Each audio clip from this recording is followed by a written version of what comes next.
Here in the lower Ninth Ward, residents say there's still a lack of economic development, but that's not the only concern here in New Orleans. Potholes are still a big problem in the area of Lakeview. People in this area are hoping that after the election, the new mayor and the new administration resolves this problem. There was only one person in Gary Bruni's house that witnessed this horrific fire.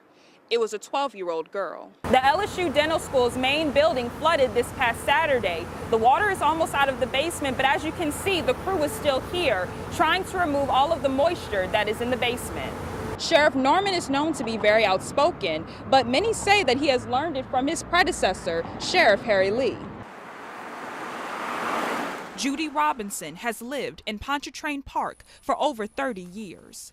Recently, she and her family have had unwelcome visitors, thanks to an overgrown lot next door. It's an eyesore and also a hazard, because all animals, anything you could name lives in high grasses. Robinson is concerned about bugs and other critters hiding in the tall grass.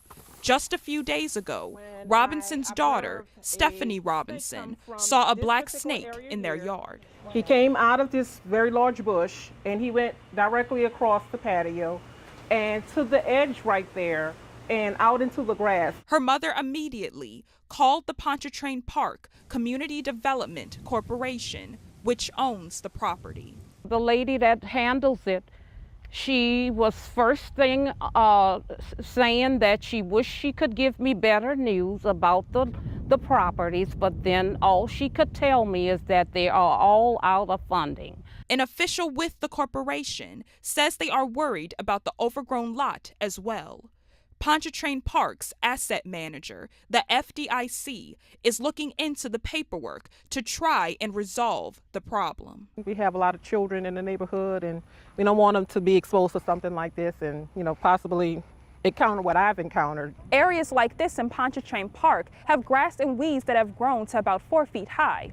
Residents like Judy Robinson say that enough is enough and something must be done. I'd like to see the people get funding and keep the lots cut. Keep it cut, at least. That's all I'm asking, because it's a problem. The Robinsons put lime and mothballs on their lawn to keep the critters away.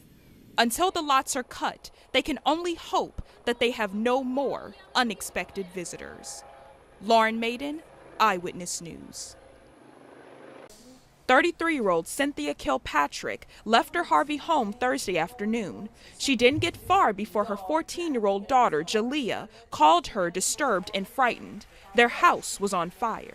It wasn't even 5 minutes. Kilpatrick's 13-year-old daughter, Jamanica, accidentally put grease on the stove. Her sister, Jalea, walked into the kitchen, seeing it in flames. I sprayed the fire with water, and it got bigger. Jamanica quickly got her siblings out the house. I called their names and I pulled everybody to the front and I counted each children and then we walked outside. But there was one family member still missing, their dog Dorothy. 11-year-old Jamal risked his own life, saving their 4-legged companion. I said, come on. I got her leash, put her on the leash, and we walked the dog down the street. Thankfully, all 9 kids made it out alive, but their home now stands badly damaged, memories now charred and burnt. They're now staying at a nearby hotel, looking for a new place. It's a challenge Kilpatrick knows will be tough for her large family. It's extremely hard. And most landlords don't want to rent when you have a lot of kids. Kilpatrick's getting help from the American Red Cross and family friends. But being without clothes, furniture, and food, their life remains an ongoing battle. But Kilpatrick's optimistic. She won't give up until her family can rest peacefully in the comfort of a new home in Harvey. Lauren Maiden, Eyewitness News. Unitarian Universalist Association colleagues James Curran and Tim Byrne were in New Orleans for the association's annual meeting. They were suddenly attacked by 4 men as they were walking back to their hotel about 9 p.m. Saturday in the French Quarter.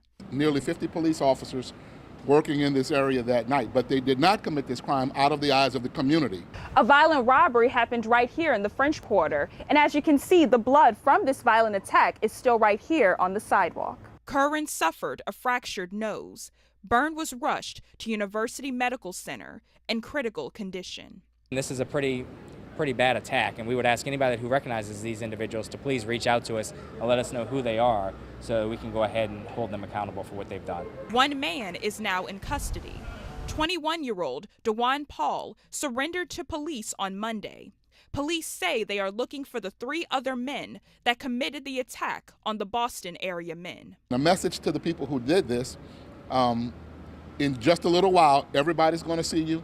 Everybody's going to know exactly who you are, and we're coming for you. Despite this brutal attack, tourists still feel comfortable and safe in our city.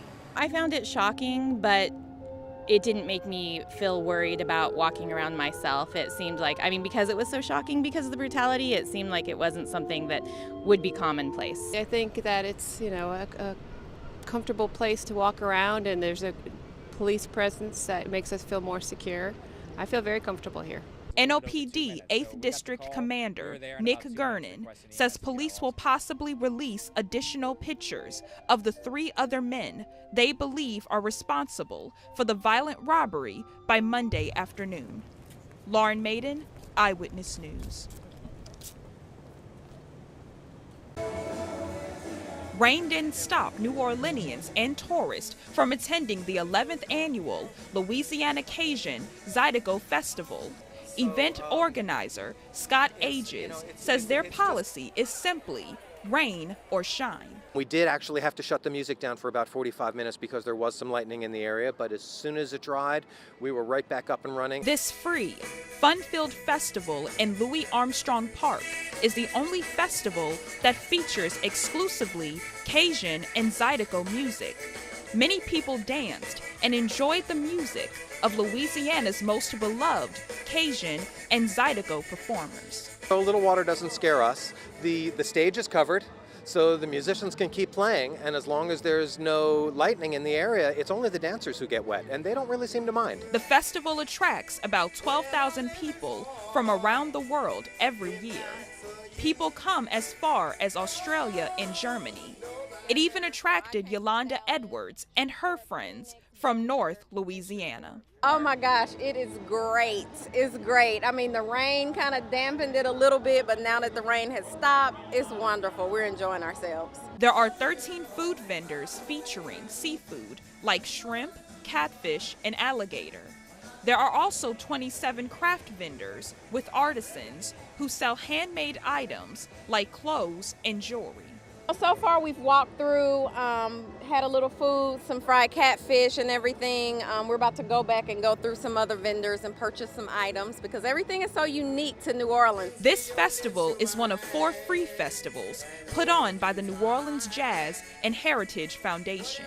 And we've been doing it for 11 years very successfully, and we love it, so we're going to keep doing it. Despite the rain, New Orleanians and tourists had a slice of the Cajun culture that is in the city of New Orleans. Lauren Maiden, Eyewitness News.